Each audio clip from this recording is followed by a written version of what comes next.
अगर अखिलेश यादव उस समय 15 सीट दे देते तो आज मुख्यमंत्री होते। उन्हें जब पता लगा कि भाई तेरा महल धोया गया है गंगा जल से, अब कैसे लगा रहा है वो होर्डिंग के गर्व से को हम शुद्ध हैं, आँख खुली है अब, इसलिए वो खतौली की सीट निकल गई ना। प्रोग्राम के अंदर भी आरएसएस की बू आ रही है मुझे, जो बाबा साहब को जो ना बाईपास करके एक खाली चमार सम्मेलन कर रहे हैं लोग। इनको पता नहीं क्या 26 जनवरी 1950 से पहले यहीं थे करते ना सम्मेलन ये लोग।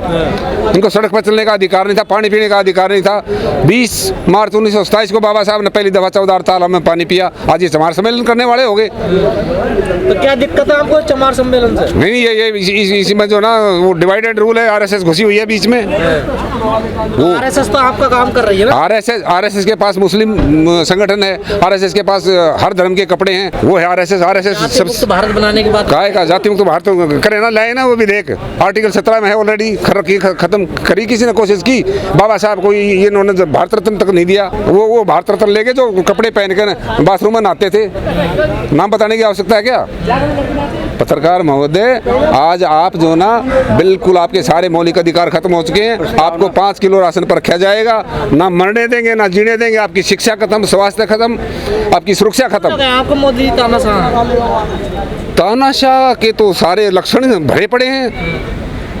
कौन सा लक्षण नहीं है तानाशाह का? गरीब माँ के बेटे हैं वो। अच्छा वो कहने के लिए गरीब है। ऐसा गरीब मुझे भी बना दो, ऐसा गरीब मैं भी बनना चाहता हूँ। 11 दिन में बाबा साहब ने गुजरात छोड़ना पड़ा था। उन्हें जो ना किराए का मकान नहीं मिला। छुआछूत और अत्याचार गुजरात में नंबर 1 है। 2 नंबर जो ना मध्य प्रदेश, 3 नंबर राजस्थान, उसके बाद जो ना आपका यूपी। जहाँ ये इनकी सरकारें हैं आरएसएस की, वहाँ दंगे हुए हैं, वहाँ आग लगाएंगे। ये भारत बीजेपी पार्टी नहीं है, ये भारत जलाओ पार्टी है। भारत जलाओ पार्टी है। बचा लो इस देश को। संविधान खतरे में है, लोकतंत्र खतरे में है, और ये हर एक आदमी की ड्यूटी है। संविधान के प्रस्तावना हर एक आदमी की ड्यूटी है। पत्रकार महोदय, आपकी भी उतनी जिम्मेदारी है उतनी मेरी है। सारे मिलकर इस देश के संविधान को बचाइए, लोकतंत्र को बचाइए। आपका पूरा देश बिक चुका है। तो मोदी जी नहीं कहते मैं संविधान की बदौलत प्रधानमंत्री बना। वो कहने के लिए वो तो वही बात है, फोटो पे माला और विचारों पे ताला, ये उनका एजेंडा है। और आरएसएस का एजेंडा है बंच ऑफ थॉट में कि 95% लोगों को 2 टाइम का खाना दो और काम लो। सारा देश की संपत्ति, भूमि, रुपया, पैसा, सब कुछ जो ना 5% के पास होना चाहिए।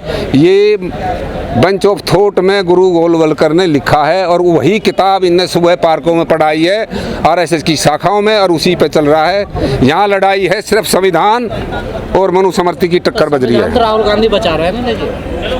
राहुल गांधी अगर लागू कर देता तो उनकी दुर्दशा नहीं होती। क्यों भारत जोड़ो यात्रा नहीं कर रहे हो? ठीक है, थोड़ा बहुत उनको अकल लगी है। अब संविधान याद आया है। हमने 19 में कहा था दोनों बहन भाई संविधान ले लो हाथ में और पूरे इंडिया में घूम जाओ, लेकिन वो भी धार्मिक बनना चाह रहे थे ना।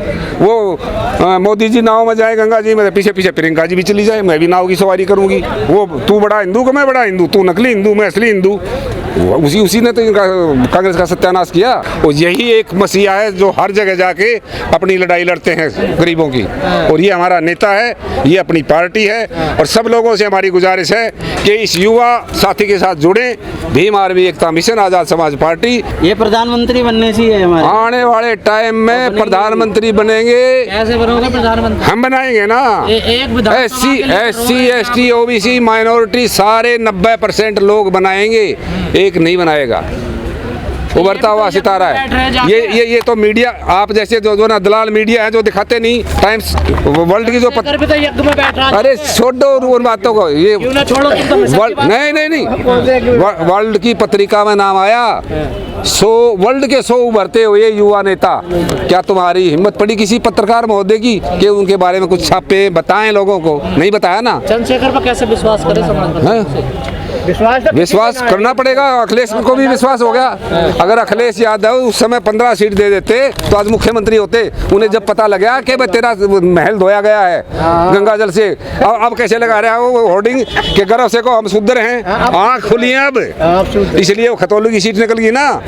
अब तीनों का हो गया। और अब जो ना 14 अप्रैल को अखिलेश भाई जयंत भाई और भाई चंद्रशेखर तीनों महू जा रहे हैं। तो समझौता हो रहा है या फिर अब नहीं, ये अंदर खाते की बातें सारी आज ही बता देंगे तो फिर जो है ना बंद मुट्ठी हो गए। है, बंद मुट्ठी है, खोल लेंगे समय पे खोल लेंगे। हमारा नेता है और हम उसको पीएम बनाएंगे, समय लग जाए 10 साल 5 साल 15 साल तो लगता है। ठीक है।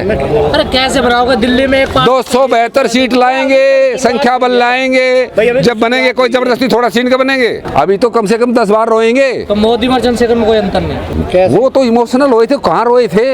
रोते के साथ तो रोते तो हमारे मोदी जी हैं, या वो रोए थे योगी जी पार्लियामेंट में ऐसे ऐसे भू भू करके अध्यक्ष जी करके पानी दे दो, डरो मत, हमें तुम्हारे साथ। वो रोए थे, सारे मुकदमे वापस करा लिए। जिन जाटों के साथ आज आप समझौता कर रहे हैं, उन्हीं जाटों ने तुम्हारे कार्यकर्ताओं को गाजीपुर बॉर्डर पे पिटवाया पुलिस से, एक साथ नहीं आया, तुम्हें भगाया था। ऐसा है, गलतियां छोटी मोटी हो जाती हैं, उनको अपनी भूल सुधार का मौका सबको दिया जाता है। अब उन्होंने अपनी भूल को स्वीकार कर ली और आने वाले समय में यूपी में तो ये पूरा भूल सुधार होगी। चंद्रशेखर को भी यज्ञ में बैठा लिया उन्होंने अपने वो कोई यज्ञ नहीं, यज्ञ खाए की आप छोटी मोटी बातें लेके चल रहे हैं, यज्ञ में बैठा लिया। क्या था हमन में जो डाल रहे थे? क्या ये होता टोपी अखिलेश भी लगा लेते मुसलमान तो मुसलमान हो जाते। ऐसा कुछ नहीं है, ये आप जो है ना गड़े मुर्दे मत उखाड़े, आप एकता बन रही है, उसमें बाधा मत बनिए आप पत्रकार महोदय। हाँ चलिए, हमारी शुभकामनाएं। हाँ, शुभकामना भाई चंद्रशेखर, आने वाले समय में देश के पीएम होंगे। मैं देश नहीं बिकने दूंगा, मैं देश नहीं झुकने दूंगा, लेकिन अब क्या करें, पूरा बेचूंगा और अपने 2 मित्रों को बेचूंगा।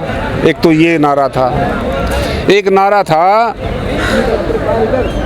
कि मेरे दलित भाइयों को मत मारो, मुझे गोली मार दो। उसके बाद से अत्याचार 200 गुना बढ़ चुके हैं। एक नारा ये था कि कैंडिडेट मत देखना, सीधा वोट मेरे पास आएगा और मैं जिम्मेदार हूँ हर चीज़ का। लेकिन अब जिम्मेदारी किसी बात की नहीं ले रहे। 9 साल से मन की बात के अलावा कोई तीसरी बात ही नहीं है। संविधान खतरे में है, हो गए ये। कोई चोर इकट्ठे नहीं, चोर तो सारे के सारे भेज दिए ना, सारे गुजराती बाहर। 28 की लिस्ट है, सुनाऊं? ललित मोदी, नीरव मोदी, मेहुल चोकसी, जो ने सारे संदेशरा और पता ना कितने, 28 की लिस्ट है मेरे मोबाइल में। छापे तो तुम्हारे पास पड़ रहे हैं। हाँ? छापे तो ये सारी जो ना मशीनगरी का, जो संवैधानिक मशीनगरी है, उनका पूरा मिसयूज करके और 24 से पहले तकरीबन विपक्ष को जेल में डालने की प्लानिंग है।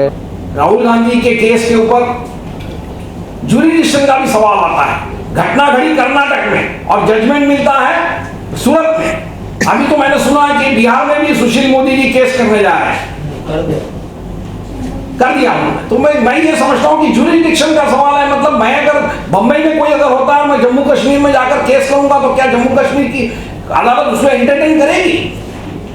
ये बुनियादी सवाल कुछ खड़े होते हैं। तो जुडिशियरी सिस्टम के ऊपर भी कुछ प्रश्न उपस्थित होते हैं और ये यही चाहते हैं। मैं समझता हूँ ये मोदी सरकार यही चाहती है कि जुडिशियरी की भी क्रेडिबिलिटी खत्म हो जाए। और मैं समझता हूँ कि चीफ जस्टिस इसको समझते हैं, उसके लिए वो कॉन्स्टिट्यूशन के प्रोटेक्शन के बारे में बात कर रहे हैं। और इसीलिए मैं समझता हूँ आज सरकार और जुडिशियरी के अंदर एक संघर्ष खड़ा हो रहा है। जनता किसका साथ देगी, ये हमको समझना बहुत जरूरी रहेगा, क्योंकि जनता ही आखिर में तय करेगी। बाबा साहब अम्बेडकर ने कहा कि आप कितनी भी अच्छी कॉन्स्टिट्यूशन बनाइए, लेकिन वो कॉन्स्टिट्यूशन का अमल करने वाले लोग अगर ठीक नहीं रहेंगे और जनता ऐसे ठीक नहीं रहने वालों का साथ देगी, तो कॉन्स्टिट्यूशन कितनी भी अच्छी करो, आपका कोई फायदा नहीं है। तो इसीलिए एक तरफ मतदाताओं को जागरूक करना यह बात है, और दूसरी तरफ वो जागरूक मतदाताओं को लेकर जिन लोगों की नियत ही जमहूरियत के खिलाफ है, जो लोग डेमोक्रेसी को खत्म करना चाहते हैं, जो इस देश की मूल धारा को ही खत्म करना चाहते हैं, उनके खिलाफ जनता को खड़ा करके 2024 के इलेक्शन में देश बचाओ बीजेपी हटाओ ये नारा लेके हमको आगे जाना पड़ेगा। इतने मैं आपको कहना चाहता हूं।